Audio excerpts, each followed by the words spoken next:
안녕하세요. 오늘 저희는 여러분이 보내주신 자료들, 이걸 바탕으로 한국 아동문학의 거장, 권정생 작가의 초기 작품 세계를 한번 좀 깊이 파고들어 볼까 합니다. 네, 특히 그의 첫 장편 동화죠. 슬픈 남학신하고 첫 동화집 강아지똥 관련 연구 자료들이 오늘 저희가 살펴볼 핵심인데요. 맞습니다. 단순히 감동적이다, 이걸 넘어서 그 이야기 방식 자체에 좀 주목해보는 시간이 될 것 같습니다. 네, 권정생 작가 하면 보통 강아지똥이나 몽실언니의 그 뭉클한 감동 이걸 많이 떠올리시죠? 그렇죠. 아무래도 대표작이니까요. 근데 정작 그 초기 작품들이 가진 어떤 독특한 형식이라던가 아니면 문학사적인 의미 이런 거에 대한 깊이 있는 이야기는 생각보다 좀 부족하다 이런 지적이 있었습니다. 그렇군요.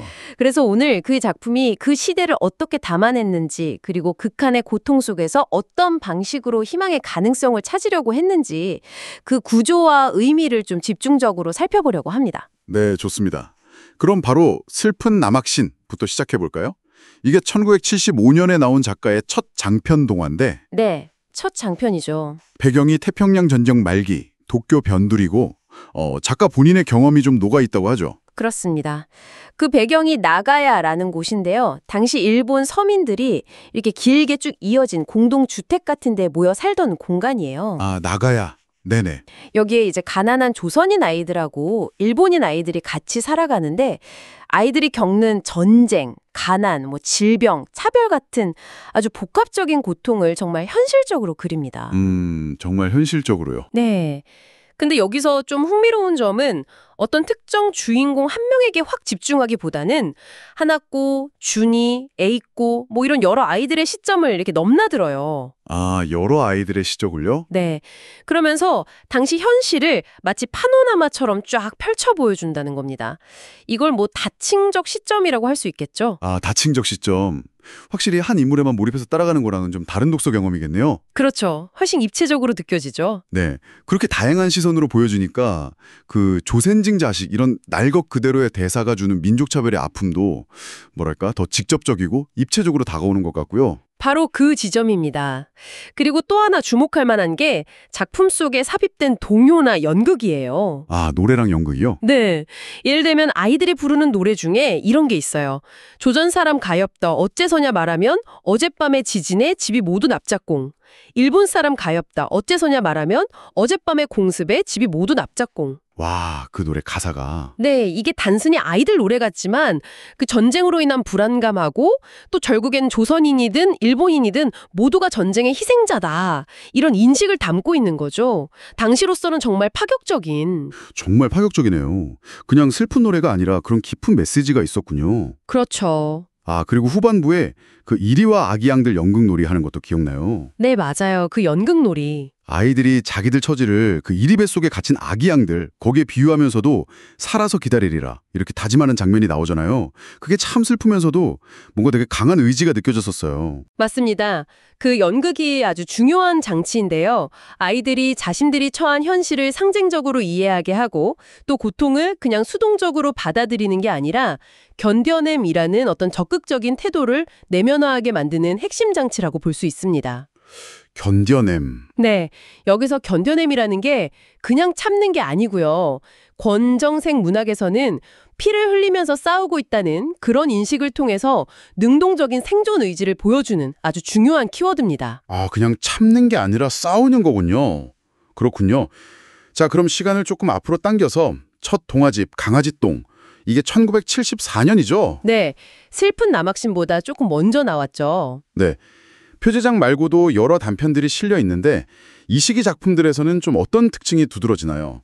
초기 단편에서는 이른바 비극적 플롯이라는 게 자주 등장합니다. 비극적 플롯이요? 네, 이게 뭐냐면 예를 들어 강아지똥 아니면 모기, 지렁이처럼 세상에서 가장 하찮고 버려진 존재들 있잖아요. 네네. 이런 존재가 주인공인데 역설적에게도 자기 희생을 통해서 죽음을 넘어서는 어떤 생명의 가치를 드러내는 그런 이야기 구조를 말해요. 가장 낮은 존재의 희생을 통해서 오히려 생명의 가치를 말한다. 그렇죠.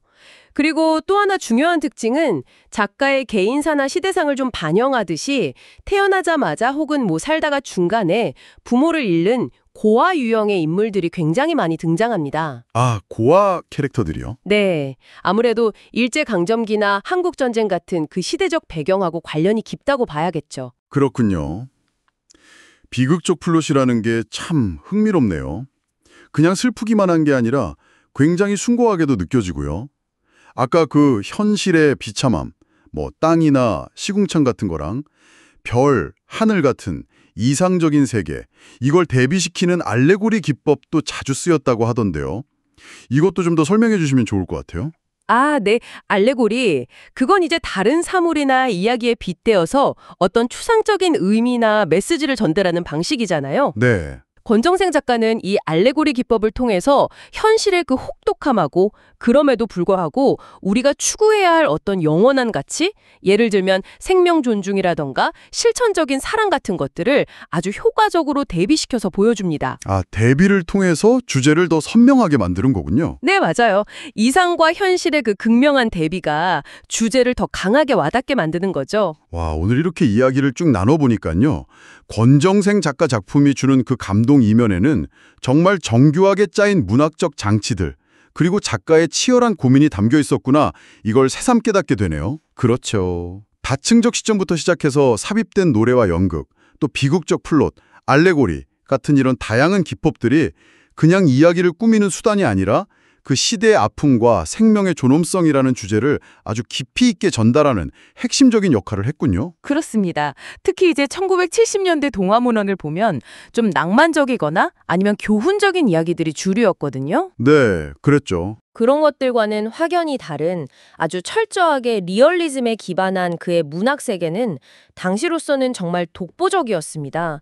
고통을 미화하거나 외면하는 게 아니라 그걸 똑바로 정면으로 바라보면서 그 속에서 견뎌냄의 의미 그리고 생명의 가치를 찾으려고 했던 그 방식이 이후 한국 아동문학 전반에 정말 큰 영향을 주었다고 할 수 있습니다. 네. 권정생 작가가 고통을 외면하지 않고 오히려 가장 낮은 곳의 시선으로 희망을 길어 올렸던 그 이야기 방식 자체에 주목해보는 건 어떨까 싶습니다. 어쩌면 그 방식이 오늘 우리가 각자 마주하고 있는 현실적인 어려움들을 해석하고 또 바라보는데 어떤 새로운 질문과 시각을 던져줄 수도 있지 않을까요? 오늘 이야기는 여기까지 나누겠습니다.